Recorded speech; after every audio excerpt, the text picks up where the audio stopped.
नमस्कार दोस्तों, 21 फरवरी 2022 के daily the Hindu editorial discussion में आपका स्वागत है। लगभग 5 आर्टिकल्स में यहाँ पे आपके साथ डिस्कस करने वाला हूँ। पहला ये जो आर्टिकल है, the budget spell green shoots for agri sub sectors.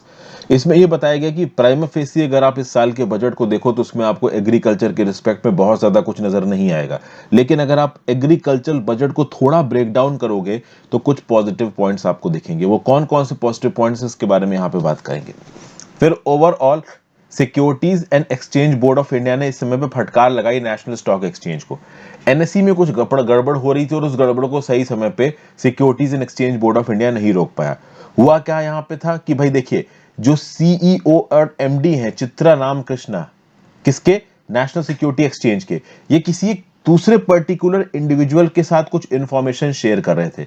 बाद में कुछ लोगों ने बोला कि वो जो पर्टिकुलर इंडिविजुअल था वो एनएसई का strategic adviser, chief strategic adviser Anand Subramaniam था। लेकिन आप कह लो कि लगभग 40 महीने लग गए इस प्रोब को निकलने में। ये प्रोब कंडक्ट करवाई गई थी सेबी के द्वारा कि नहीं भाई, वो कोई आउटसाइडर था, चीफ स्ट्रेटेजिक ऑफिसर नहीं था, किसका, एनएसई का। तो कुल मिला के सेबी अपना काम यहां पे नेशनल स्टॉक एक्सचेंज के रिस्पेक्ट में ठीक तरीके से नहीं कर पाया है, ऐसा कुछ इस आर्टिकल में बताया जा रहा है। ठीक से इस आर्टिकल में क्या क्या है हम थोड़ा डिटेल में इसको समझने की कोशिश करेंगे। फिर ओवरऑल एंटी माइक्रोबियल रेजिस्टेंस, कि भाई आपको किसी, आपके शरीर के अंदर बैक्टीरिया है, एंटीबायोटिक से अब वो बैक्टीरिया नहीं मर रहा है, आपका शरीर इम्यून हो चुका है, बेसिकली दवाइयां इफेक्ट नहीं कर रही हैं, जो बैक्टीरिया आपके शरीर के अंदर है वो बहुत हाईवी हो गए हैं और इसके चलते मृत्यु हो गई। इसको आप बोलते हो antimicrobial resistance based mortality. Lancet की global burden of bacterial antimicrobial resistance की रिपोर्ट निकल के आई है और यहां पे ये बताया गया है कि इंडिया के अंदर एक रोबस्ट एमआर पॉलिसी, केवल इंडिया के नहीं पूरी दुनिया के अंदर एक एमआर पॉलिसी की जरूरत है, जिसको प्रॉपर तरीके से इंप्लीमेंट नहीं किया जा रहा है। इसका काफी नुकसान हो सकता है। क्या नुकसान हो सकता है इसके रिस्पेक्ट में आर्टिकल है, इसको समझने की कोशिश करेंगे। फिर एक आर्टिकल है नेक्सस फॉस्टरिंग मुस्लिम ऑथोरिटेरिज्म, थोड़ा आप कह लीजिए अलग टाइप का है, एग्जाम्स पर प्रैक्टिस इंपॉर्टेंट नहीं इसलिए मैंने इसको हटा दिया। ऑन एन इक्वल फिटिंग, यहां पे बात की जा रही है कि भाई स्टेट्स के रिस्पेक्टिव डेवलपमेंट की। हमारे यहाँ पे कुछ ऐसे स्टेट्स हैं जो बहुत ज्यादा डेवलप्ड है, कुछ ऐसे हैं जो बहुत ज्यादा डेवलप्ड नहीं है। अगर आप देखो तो 6 हाई इनकम स्टेट की बात की जाए तो उसमें आते हैं महाराष्ट्र, तमिलनाडु, गुजरात, कर्नाटक, आंध्र प्रदेश, तेलंगाना। और 6 लो इनकम स्टेट्स की बात की जाए तो उसमें आते हैं बिहार, झारखंड, यूपी, एमपी, उड़ीसा, राजस्थान। इस प्रकार के राज्यों में क्या फर्क है, यहाँ पे कितनी आबादी आती है, किस प्रकार से इन राज्यों को पैरिटी पे लेके आया जा सकता है, इसके बारे में इस आर्टिकल में बताया गया। इस आर्टिकल को देखेंगे। फिर अगला है storm abets scars remain. Basically यहाँ पे चीफ मिनिस्टर जो है आपकी वेस्ट बंगाल की Mamata Banerjee ji, no doubt Mamata Banerjee ji is the most authoritative person, मतलब इनकी चलती है बंगाल के अंदर, तृणमूल कांग्रेस के अंदर। लेकिन तृणमूल कांग्रेस के अंदर एक और पर्टिकुलर इंडिविजुअल है जिसका नाम है अभिषेक बनर्जी। ये बेसिकली ममता बनर्जी के रिश्तेदार ही हैं, भांजे हैं शायद ये ममता बनर्जी जी के। अभिषेक बनर्जी जी की भी तृणमूल कांग्रेस के अंदर काफी चल रही है और ओवरऑल ममता बनर्जी की बादशाहत पार्टी लीडरशिप के ऊपर बनी रहे, इसके लिए रिसेंटली ममता बनर्जी जी ने कुछ जो पर्टिकुलर पोस्टें होती हैं पॉलिटिकल पार्टी के अंदर उनको रीऑर्गेनाइज किया है। तो इस रिस्पेक्ट में एक आर्टिकल है, क्या क्या बताया जा रहा है इस आर्टिकल में, इसको समझने की कोशिश करेंगे। तो टोटल 5 आर्टिकल्स हम लोग यहाँ पे डिस्कस करने वाले हैं। शुरुआत करते हैं किसके साथ, तो मेरे हिसाब से काफी इंपॉर्टेंट है, on an equal fitting there should be uniform energy tariff and electricity duty should be included under the ambit of GST. आगे बढ़ने से पहले वीडियो पे लाइक का बटन दोस्तों, अगर अब तक आपने चैनल को शेयर और सब्सक्राइब नहीं किया तो कर दीजिए, इंस्टाग्राम पे फॉलो कर लीजिए, टेलीग्राम ग्रुप ज्वाइन कर लीजिए। दोनों ही चीजों का लिंक आपको नीचे डिस्क्रिप्शन बॉक्स में मिल जाएगा। And if possible for you friends please click the join button. Join button दबाने से खासा मदद मिलती है, click the join button if you can. और अगर आपके दिमाग में कुछ आइडिया है इन पर्टिकुलर टॉपिक से रिलेटेड, कुछ अलग स्टेटमेंट्स हैं, तो आप नीचे कमेंट बॉक्स में लिख के बता सकते हैं। इंडिया की बात की जाए तो 135 करोड़ की आबादी वाला देश, छठी लार्जेस्ट इकोनॉमी पूरी दुनिया भर में, एक हाई ग्रोथ पोटेंशियल। लेकिन ऑथर ये बोल रहा है कि ये ग्रोथ पोटेंशियल आप तब तक रियलाइज नहीं कर सकते जब तक हमारे देश के हर स्टेट को इक्वल अपॉर्चुनिटी नहीं मिलती। ये बात बिल्कुल सही है।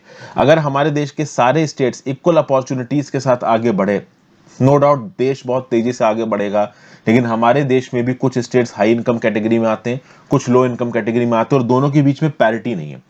अगर आप लो इनकम स्टेट्स की बात करो तो बहुत फ्रंट्स पे डिक्राइव्ड है। इन लो इनकम स्टेट्स के पास क्रेडिट नहीं है, पैसे नहीं है, इन्वेस्टमेंट्स कम होती हैं, पावर अवेलेबिलिटी कम है, एनर्जी कॉस्ट ज्यादा है। वहीं पे अगर हाई इनकम स्टेट्स की बात की जाए तो इंडस्ट्री यहाँ पे ज्यादा है, कॉमर्स यहाँ पे ज्यादा है और बाकी चीजें की अवेलेबिलिटी है, पावर यहाँ पे अच्छी खासी है, इन्वेस्टमेंट भी और पैसा भी यहाँ पे अच्छा खासा जाता है। 6 हाई इनकम स्टेट्स कौन कौन से हैं, तो एक है महाराष्ट्र, तमिलनाडु, गुजरात, कर्नाटक, आंध्र प्रदेश, तेलंगाना। सोचिए आंध्र प्रदेश से तेलंगाना अलग हो गया तब भी आंध्र प्रदेश और तेलंगाना टॉप 6 में आते हैं। अब ये जो 6 स्टेट्स हैं, यहां पे इंडिया की 56.4% फैक्ट्रीज है। यहां पे इंडिया की जितनी भी नेट वैल्यू एडेड होती है इकोनॉमी की 54.3% इन 6 स्टेट्स में, जबकि इन 6 स्टेट्स में इंडिया की 32.3% आबादी रहती है। तो इंडिया की 32.3% आबादी इन 6 स्टेटों में रहती है और 54.3% इकोनॉमी जो एक्स्ट्रा ऐड हो रही है वो इन स्टेट्स में, 56% फैक्ट्री इन स्टेट्स में। अगर क्रेडिट की बात की जाए, फाइनेंशियल एक्सेसिबिलिटी की बात की जाए कि पैसे की अवेलेबिलिटी कितनी है, तो टोटल इंस्टीट्यूशनल क्रेडिट 55% इन स्टेट्स में। इंस्टीट्यूशनल क्रेडिट क्या होता है? जब इंस्टीट्यूशनल लोन प्रोवाइड करें तो बैंक लोन प्रोवाइड कर रही है, non banking financial companies loan provide कर रही है। इस प्रकार का जब इंस्टीट्यूशनल लोन आता है, वर्ल्ड बैंक हो गया, इंटरनेशनल मॉनेटरी फंड हो गया, ठीक है ना, एशियन डेवलपमेंट बैंक हो गया, ब्रिक्स बैंक हो गया, इस प्रकार के बैंक, इस प्रकार के इंस्टीट्यूशन सबसे ज्यादा पैसा लोन दे रहे हैं इन स्टेट्स को। 55% जितना भी पैसा इंडिया के अंदर इंस्टीट्यूशंस के थ्रू लोन में बांटा जा रहा है वो इन 6 स्टेट्स में जा रहा है। 56% इंडस्ट्रियल क्रेडिट्स इन 6 स्टेट्स में जा रहा है। तो आप कह सकते हो कि भाई कि ये जो 6 स्टेट्स हैं ओवरऑल इकोनॉमिक डेवलपमेंट में वो बहुत आगे हैं। और अगर इनको आप टॉप बॉटम 6 स्टेट से या कह लीजिए टॉप 6 LIS से, लो इनकम स्टेट्स के साथ कंपेयर करो, जिसमें आता है बिहार, झारखंड, यूपी, एमपी, ओडिशा, राजस्थान, तो ये बिहार, झारखंड, यूपी, एमपी, ओडिशा, राजस्थान में 15% इंस्टीट्यूशनल क्रेडिट है, केवल 5% इंडस्ट्रियल क्रेडिट। इंडस्ट्रीज को आगे बढ़ाने के लिए जो पैसा उधार पे दिया जाता है उसको इंडस्ट्रियल क्रेडिट बोला जाता है। और इन 6 स्टेट्स में, लो इनकम स्टेट्स में, हमारे देश की 43% आबादी रहती है। तो जो टॉप के 6 हाई इनकम स्टेट्स हैं जहां पे 32% आबादी रह रही है, उसके पास 55%, 26% इंडस्ट्रियल क्रेडिट और टोटल आप कह लो इंस्टीट्यूशनल क्रेडिट है। और जहां पे हमारे देश की 43% आबादी रहती है, इन 6 स्टेट्स में केवल 5% इंडस्ट्रियल क्रेडिट, 15% इंस्टीट्यूशनल क्रेडिट है। जो आत्मनिर्भर भारत पैकेज था जिसके अंदर 20 लाख करोड़ बांटा गया था, ज्यादातर पैसा ये हाई इनकम स्टेट्स के पास गया। तो एक तो इस टर्म्स में हमको डिफरेंस नजर आ रहा है। दूसरा, does power play any role in the disparity? Power मतलब यहां पे इलेक्ट्रिसिटी की बात हो रही है। पावर मतलब पॉलिटिकल पावर मत समझ लेना, IAS IPS वाली पावर। मतलब कितनी इलेक्ट्रिसिटी है आपके पास। किसी भी पर्टिकुलर चीज को चलाने के लिए आपको इलेक्ट्रिसिटी चाहिए। घर में बल्ब जलाना है, इलेक्ट्रिसिटी चाहिए। इंडस्ट्री में मशीन चलानी है, इलेक्ट्रिसिटी चाहिए। तो इलेक्ट्रिसिटी की अवेलेबिलिटी, वो भी चीपर रेट पे, ये एक बहुत बड़ा फैक्टर होती है इस बात को डिसाइड करने में कि वो स्टेट कितना इंडस्ट्रियलाइज होगा, वहां पे कितनी इन्वेस्टमेंट जाएगी, वगैरह वगैरह। ठीक है ना। आज की डेट में जो इंडस्ट्रियल प्रोडक्शन का सेक्टर है वो इलेक्ट्रिसिटी इंटेंसिव है। ठीक है। अगर आप देखो तो इंडिया में जितनी भी टोटल इलेक्ट्रिसिटी कंज्यूम होती है, इंडस्ट्री और कॉमर्स 50% इलेक्ट्रिसिटी को कंज्यूम करता है।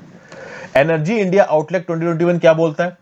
Electricity prices vary not just among end users but also between states, where a complex patchwork of different taxes and subsidy regimes can leave consumers in some states paying 5 times more for their electricity than their counterparts in neighboring states. मतलब energy India outlook 2021 की report ये बोलती है कि and users मतलब कि for example एक agricultural farmer है जो कि अपने खेत में ट्यूबवेल चला रहा है, उसको भी इलेक्ट्रिसिटी की जरूरत है। हम लोग अपने घर में रह रहे हैं, नॉर्मल इंडिविजुअल से, हमें भी इलेक्ट्रिसिटी की जरूरत है, पंखा, बिजली, पानी, AC वगैरह चलाने के लिए। और जो इंडस्ट्रियल प्लेयर्स हैं जो कि अपनी इंडस्ट्री चलाते हैं, उनको भी इलेक्ट्रिसिटी की जरूरत है। तो हम लोग एंड यूजर्स हैं।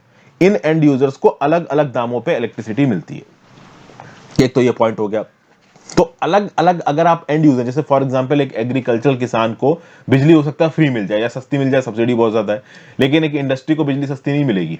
ठीक है ना। दिल्ली में आप देखो तो राज्य की सरकार ने, अरविंद केजरीवाल ने बिजली फ्री कर दी, तो दिल्ली के बहुत से हाउस होल्ड्स अगर एक लिमिट तक बिजली कंज्यूम करते हैं तो बिजली फ्री है। बट यूपी, महाराष्ट्र में ऐसा नहीं है। तो मतलब आप एंड यूजर्स के हिसाब से बिजली आपको कितने दाम पे मिल रही है वेरी करता है। उसी प्रकार से अलग अलग राज्यों में भी बिजली का क्या दाम है ये भी वेरी करता है। ये इस बात पे डिपेंड करेगा कि उस राज्य की सरकार ने कितना टैक्स लगा रखा है उस बिजली के ऊपर, वहां पे कितने बिजली प्रोड्यूसिंग के पावर प्लांट्स हैं, वगैरह वगैरह। तो अगर किसी राज्य के अंदर कॉमर्शियल और इंडस्ट्रियल वेंचर्स को बिजली महंगी मिल रही है तो ऑब्वियस सी बात है उस राज्य के लिए इंडस्ट्रियलाइज होना मुश्किल होगा। क्योंकि किसी भी फैक्ट्री लगाने वाले इंसान को सबसे पहले यह एश्योरिटी मिलनी चाहिए कि वो जहां पे भी फैक्ट्री वगैरह लगा रहा है बिजली की अवेलेबिलिटी वहां पे ठीक ठाक हो। प्राइस डिस्क्रिमिनेशन को एलिमिनेट करना पावर सेक्टर में बहुत ज्यादा जरूरी है। ठीक है। अब वो राज्य जहां पे हाइडल पावर अवेलेबल है उनको तो बिजली मिल जाएगी, जहां पे हाइडल पावर अवेलेबल नहीं है उनको बिजली नहीं मिलेगी। तो जरूरी ये है कि जितनी भी रीजनल ग्रिड्स हैं ऑल ओवर इंडिया, इनको सिंक्रोनाइज किया जाए। एनर्जी ट्रांसफर को लीस्ट आप कह लो कॉस्ट पे एग्जीक्यूट किया जाए। और ये जो आइडिया है ना देश का one nation one grid one frequency, इसको जल्दी से जल्दी इंप्लीमेंट किया जाए ताकि एक वाइब्रेंट इलेक्ट्रिसिटी मार्केट इंडिया के अंदर डेवलप करे, पावर ट्रेडिंग अक्रॉस रीजन ज्यादा हो जाए। और ये तब हो सकता है जब हमारी इलेक्ट्रिसिटी ग्रिड्स के अंदर जब बिजली का ट्रांसफर हो तो ट्रांसफर में ट्रांसमिशन एंड डिस्ट्रीब्यूशन के लॉसेस कम से कम हो। टीएनडी लॉसेस बहुत ज्यादा होते हैं इलेक्ट्रिसिटी सेक्टर में। ये जो पावर डिस्ट्रीब्यूशन कंपनीज है ना, स्टेट की अपनी अलग होती है, केंद्र पे पावर डिस्ट्रीब्यूशन कंपनी जिसका नाम है PGCIL, power grid corporation of India limited. इस प्रकार की पावर डिस्ट्रीब्यूशन कंपनीज में एक बहुत बड़ा लॉस होता है ट्रांसमिशन एंड डिस्ट्रीब्यूशन लॉसेस, इनको कम करना जरूरत है।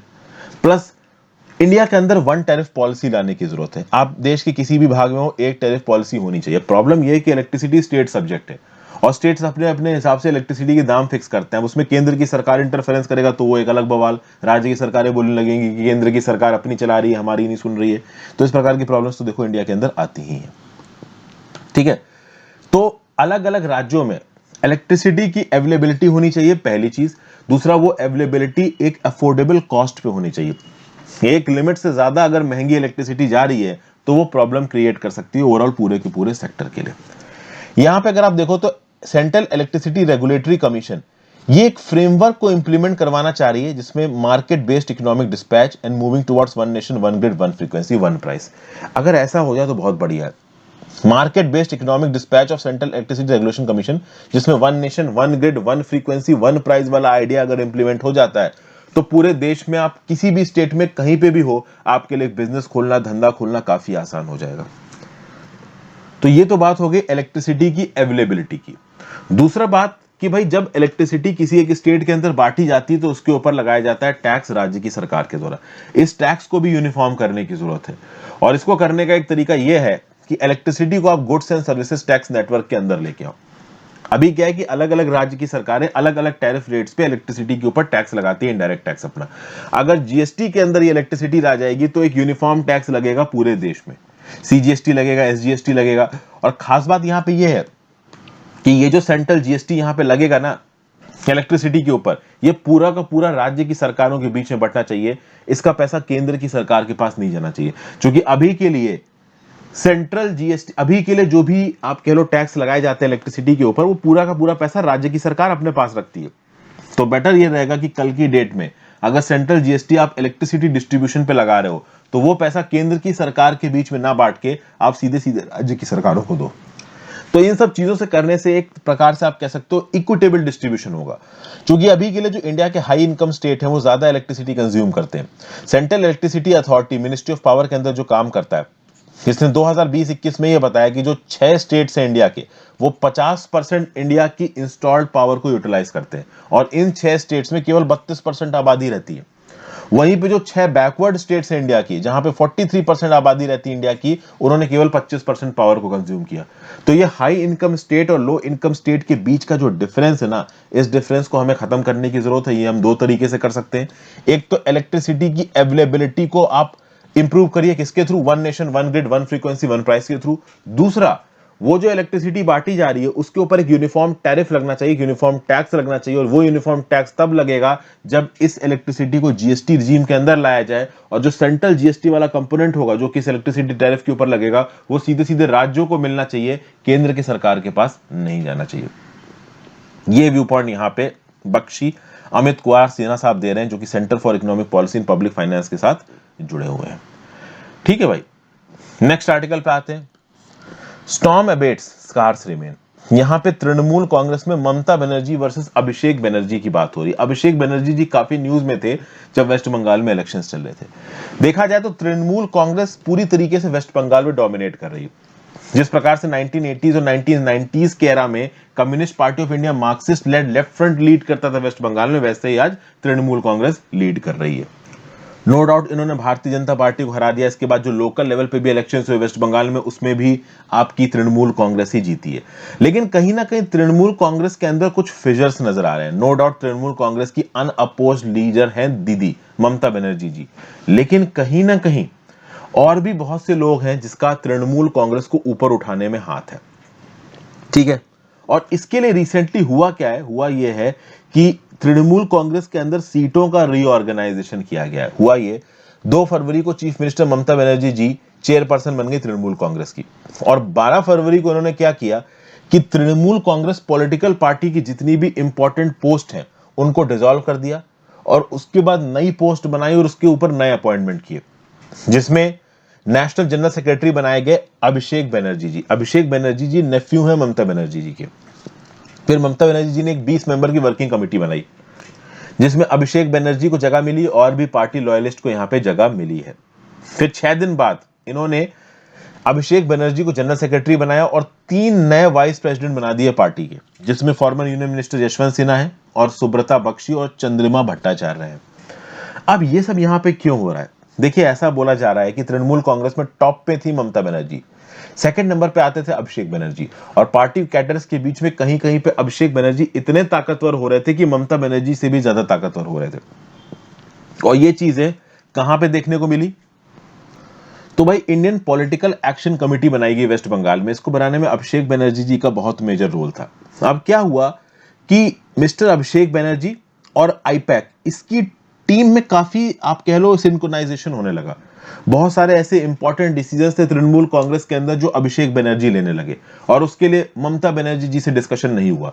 तो शायद कहीं पे हो सकता है ममता बनर्जी जी को ऐसा लगा हो कि भाई ये जो अभिषेक बनर्जी हैं ये जरूरत से ज्यादा ताकतवर हो रहा है, और इसीलिए मोस्ट प्रॉब्ली ये बताया जा रहा है कि ममता बनर्जी जी ने यहाँ पे एक इंटरनल रीऑर्गेनाइजेशन टाइप का किया है ताकि लोगों को ये याद रहे कि यहाँ पे बॉस कौन है। बॉस यहाँ पे ममता बनर्जी जी ही हैं। भले ही सेकंड नंबर पे अभिषेक बनर्जी बहुत ताकतवर हो रहे हैं, बट इतने भी ताकतवर नहीं है कि वो ओवरऑल ममता बनर्जी की अथॉरिटी को पुश बैक कर सके। ठीक है, फिर पार्टी में बहुत सी जगहों पे बहुत सारी सीट्स में जो ऐसे नॉमिनेशन हुए, तो बस यही है, इस न्यूज में ज्यादा कुछ है नहीं। इंटरनल ऑर्गेनाइजेशन हुआ ममता बनर्जी जी के द्वारा ताकि किसी एक इंडिविजुअल की ताकत ममता बनर्जी की कंपैरिजन में बहुत ज्यादा ना बढ़ जाए। चेक्स एंड बैलेंसेस हैं, तो वाइस प्रेसिडेंट अपॉइंट कर दिए गए 3। फिर अभिषेक बनर्जी भी है, मतलब ये कहीं ना कहीं वाइस प्रेसिडेंट अभिषेक बनर्जी की पावर को चेक करेंगे। ओवरऑल ममता बनर्जी जी की जो सुप्रीमेसी है तृणमूल कांग्रेस के अंदर वो बनी रहेगी। ठीक है भाई, ये न्यूज थी। यहाँ पे अगली न्यूज पे आ जाते हैं। रीमिस regulator after the NSE fiasco, SEBI must affirm that it remains focused on protecting small investors। यहां पे क्या बात की जा रही है? तो भैया security and exchange board of India ने इस महीने पास किया एक significant order relating to the country's largest stock exchange NSE। देखिए, सेबी मार्केट रेगुलेटर है स्टॉक का, ठीक है ना। तो इसका मैंडेट क्या है? To protect the interest of investors in securities. जो लोग भी अलग अलग स्टॉक एक्सचेंजेस पे, स्टॉक्स पे, सिक्योरिटीज में इन्वेस्ट कर रहे हैं, इनके इंटरेस्ट को प्रोटेक्ट किया जाए। अब यहाँ पे जो 190 पेज का ऑर्डर निकल के आया है सेबी का, यहाँ पे चीजें काफी प्रॉब्लमैटिक हो गई हैं। ओवरऑल NSE में लंबे समय से जो कुछ भी चल रहा था, जो भी रेगुलेटरी वायलेशंस हो रहे थे, उसको सेबी सही समय पे चेक नहीं कर पाया। जैसे कि फॉर एग्जांपल जो CEO थे और MD थे चित्रा रामकृष्ण, ये जो लेडी थी MD चित्रा रामकृष्ण NSE की, इन्होंने कुछ कॉन्फिडेंशियल इंटरनल इंफॉर्मेशन शेयर की एक अननोन पर्सन के साथ। अब ये अननोन पर्सन कौन था? तो कुछ लोगों ने तो ये बताया कि ये जो NSE के अप्रैल 2013 में अपॉइंटमेंट हुआ था आनंद सुब्रमण्यम का एज चीफ स्ट्रेटेजिक एडवाइजर, ये ही थे वो अननोन पर्सन जिसके साथ चित्रा रामकृष्ण इंफॉर्मेशन शेयर कर रही थी। बाद में आप देखोगे तो नवंबर 2017 में NSE ने एक रिपोर्ट, जो कि सेबी के ही board of nomination and remuneration committee के थ्रू आई थी, सेबी के नॉमिनेशन एंड रिम्यूनरेशन कमिटी के बोर्ड ने सेवरल इरेगुलरिटीज का इल्जाम लगाते हुए एक चिट्ठी लिखी NSE को। NSE ने यहां पे वापस भेजा। यहां पे एक इल्जाम तो चित्रा रामकृष्ण के ऊपर यह लगाया गया कि जब आनंद सुब्रमण्यम को चीफ स्ट्रेटेजिक एडवाइजर बनाया गया NSE का, उस समय पे केवल चित्रा रामकृष्ण ने इनको इंटरव्यू किया, किसी और को भी यहां पे इन्वॉल्व नहीं होने दिया गया।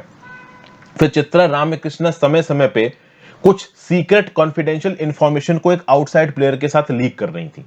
शुरू में तो बोला गया, जैसा कि मैंने बताया, कि आउटसाइड प्लेयर था आनंद सुब्रमण्यम। बाद में सेबी ने खुद ये बोला कि नहीं, ये आनंद सुब्रमण्यम नहीं था, कुछ कोई और था। तो 2013, 2014, 15, 16, 17, 18 इन सालों में जो भी रेगुलेटरी वायलेशंस हुए हैं NSE को, इनको सही समय पे चेक नहीं कर पाया securities and exchange board of India, और कहीं ना कहीं यहां पे securities and exchange board of India की एफिशिएंसी के ऊपर सवाल उठाया जा रहा है। ठीक है, ये सब बातें। अच्छा, अर्न्स्ट एंड यंग का जो ऑडिट हुआ था, उसने ओवरऑल ये बोला था कि भाई जिसके साथ चित्रा रामकृष्ण इंफॉर्मेशन शेयर कर रही थी वो खुद मिस्टर सुब्रमण्यम थे, लेकिन बाद में सेबी ने बोला कि नहीं, वो मिस्टर सुब्रमण्यम नहीं थे। तो कुल मिला के एनएसी के अंदर क्या एग्जैक्टली रेगुलेटरी वायलेशन हुए हैं इसके बारे में क्लियरिटी है नहीं। दूसरा, ये जो मिस्टर सुब्रमण्यम थे, मिस्टर सुब्रमण्यम को अप्रैल 2013 में जो तनख्वाह मिल रही थी वो थी 1.68 करोड़ सालाना जो पैकेज था, और अप्रैल 2016 तक ये पैकेज इनका 4.21 करोड़ पे पहुंच गया।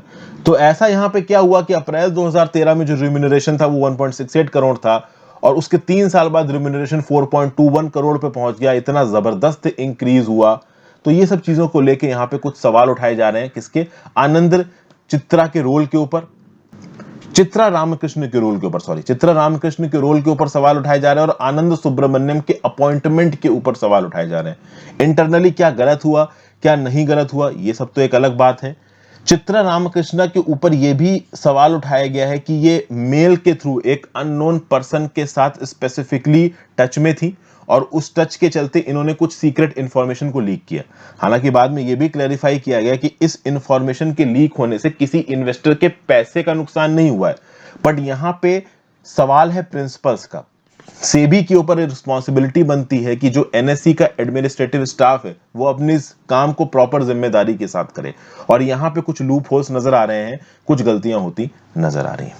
ठीक है भाई, नेक्स्ट आर्टिकल में चलते हैं। The budget spells green shoots for agri subsectors. देखिए भैया, 5 असेंबली इलेक्शंस अभी आप देख लीजिए अंडरवे हैं, उत्तर प्रदेश, पंजाब, उत्तराखंड, मणिपुर, गोवा। फार्म लॉस के चलते काफी बवाल हुआ, तो इस बीच में एग्रीकल्चरल और रूरल डेवलपमेंट के रिस्पेक्ट में ये उम्मीद थी लोगों को कि सरकार बहुत सारे अनाउंसमेंट्स करेगी, बट उतने अनाउंसमेंट एक्चुअली में यहां पे हुए नहीं। लेकिन ऑथर यहां पे चीजों को ब्रेक डाउन करके बताने की कोशिश कर रहा है कि नहीं, एग्रीकल्चर सेक्टर के लिए यहां पे ठीक ठाक अलॉटमेंट हुआ है। सबसे पहले तो कुछ स्टैटिस्टिक्स बता रहा है ऑथर ये बता रहा है कि कोविड-19 के पैंडेमिक के बावजूद 2019-20 में एग्रीकल्चर सेक्टर बढ़ा 4.3%, 2020-21 में बढ़ा 3.6%, और लगभग एग्रीकल्चर सेक्टर की ग्रोथ 2021-22 खत्म होने को आया है, इसमें एक्सपेक्ट की जा रही है कि 3.9% रहने वाली है। तो जब इकोनॉमी कॉन्ट्रैक्ट कर रही है पैंडेमिक के समय पे, एग्रीकल्चर सेक्टर हमारा आगे बढ़ता रही, अपने आप में एक बड़ी बात है। ठीक है, अब एक फैक्टर है जिस पे बहुत ज्यादा लोगों ने ध्यान नहीं दिया, वो ये है कि एग्रीकल्चर सेक्टर के अंदर जो लाइव स्टॉक और फिशरीज, ये जो 2 सब सेक्टर्स हैं, ये आप कह लीजिए कि पिछले 5 सालों में सालाना 8% की रेट पे बढ़ रहे हैं। जी हाँ, एग्रीकल्चर सेक्टर के अंदर 2 सब सेक्टर्स, एक लाइव स्टॉक सेक्टर और एक फिशरी सेक्टर, ये पिछले 5 सालों में लगातार हर साल 8% की स्पीड पे बढ़ रहे हैं। ठीक है, और ये जो 2 सब सेक्टर्स हैं, जितना भी ग्रॉस वैल्यू एडेड है एग्रीकल्चर में, एग्रीकल्चर इकोनॉमी में जितना भी नया ग्रॉस वैल्यू एडिशन हो रहा है, उसमें 33% प्ले करते हैं फिशरीज सेक्टर और लाइव स्टॉक सेक्टर। अगर आप सिचुएशन असेसमेंट सर्वे 2019 देखें तो 15% of the income is derived from live stock सब सेक्टर। एग्रीकल्चर की 15% इनकम, 15% इनकम लाइव स्टॉक सब सेक्टर से निकल के आती है। तो इस रिस्पेक्ट में एग्रीकल्चर सेक्टर के अंदर फार्मर्स के रिस्पेक्ट में देखोगे तो 2 सेक्टर्स बहुत इंपॉर्टेंट हो जाते हैं, एक तो लाइव स्टॉक सेक्टर, एक फिशरी सेक्टर। फिशरी सेक्टर जो फिशिंग वगैरह में इन्वॉल्व है, लाइव स्टॉक सेक्टर मतलब जिन्होंने गाय, भैंसे, बकरियां वगैरह पाल रखी हैं और उसके दूध को बेच के वो लोग सब्साइड कर रहे हैं, या फिर उसको बेच के, उसके मीट को बेच के आप कह लो सर्वाइव कर रहे हैं। तो ये लाइव स्टॉक सेक्टर हो गया, और फिशरीज फिश वगैरह को बेच के। ठीक है, अब इन दोनों हेड्स को ठीक ठाक पैसा एलोकेट किया गया है बजट के अंदर, ऐसा यहां पे बताया जा रहा है। ओके, कहीं ना कहीं लाइव स्टॉक हेल्थ और डिजीज कंट्रोल एक मेजर ऑब्जेक्टिव होना चाहिए। अगर लाइव स्टॉक सेक्टर को बढ़ाना है तो लाइव स्टॉक को हेल्दी रखना है, लाइव स्टॉक को हेल्दी रखना है तो भाई लाइव स्टॉक हेल्थ और डिजीज कंट्रोल इंपॉर्टेंट है।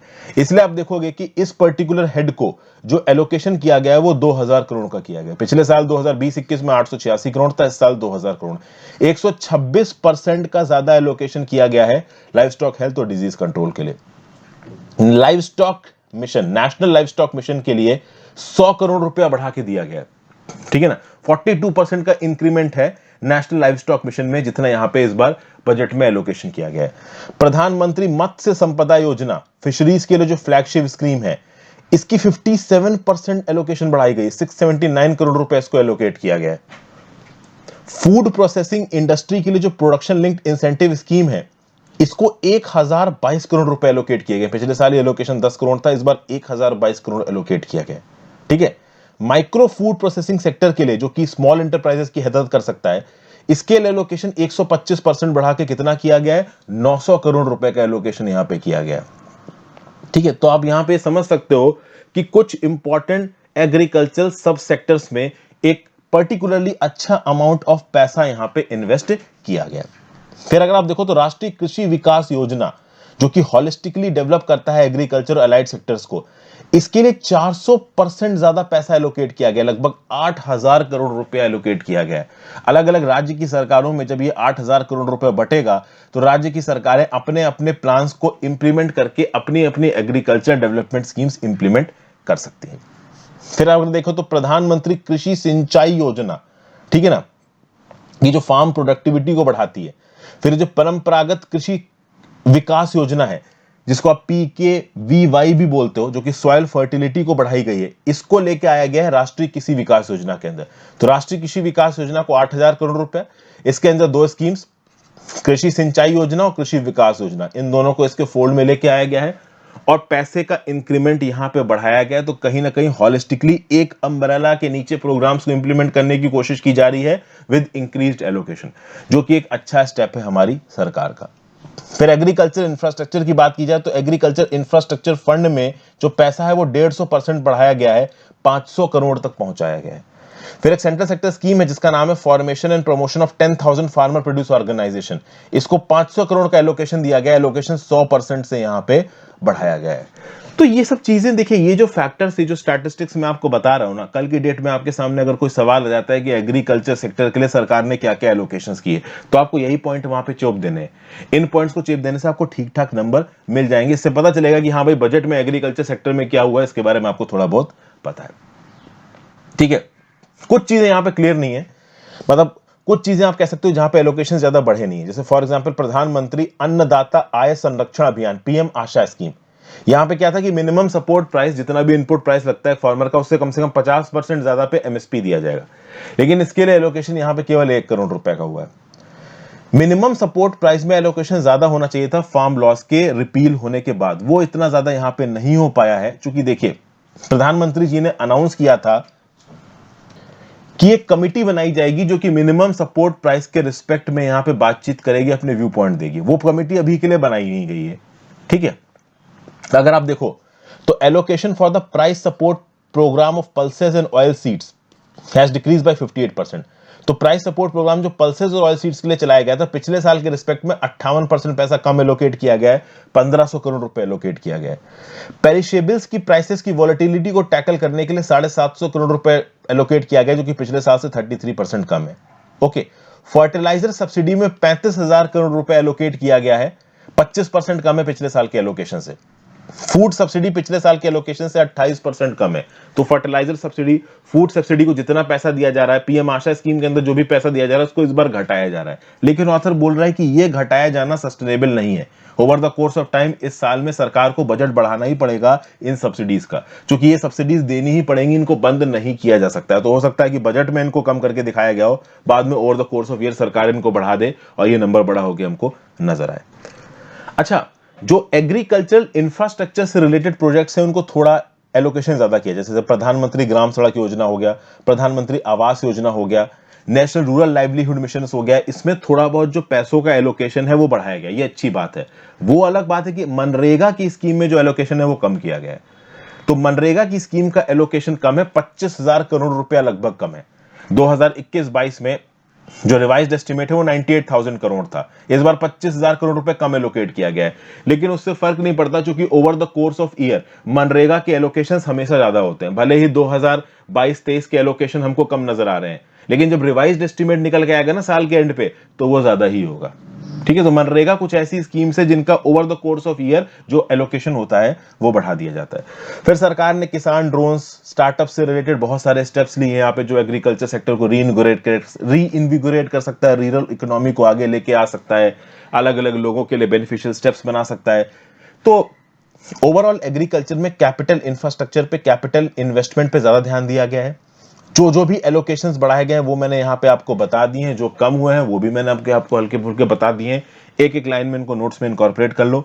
और एग्रीकल्चरल में बजट में क्या क्या सरकार द्वारा अनाउंस किया गया, ऐसा कोई सवाल पूछा जाए तो वहां पे ओवरऑल चेप देना। Thank you for watching friends, आज के लेक्चर में इतना ही था। ज्यादा से ज्यादा लोगों के साथ लेक्चर को शेयर करिएगा, इंस्टाग्राम पे फॉलो कर लीजिए, टेलीग्राम ग्रुप ज्वाइन कर लीजिए, दोनों ही चीजों का लिंक नीचे डिस्क्रिप्शन बॉक्स में दिया हुआ है। पढ़ते लिखते रहिए, हैव अ ग्रेट डे।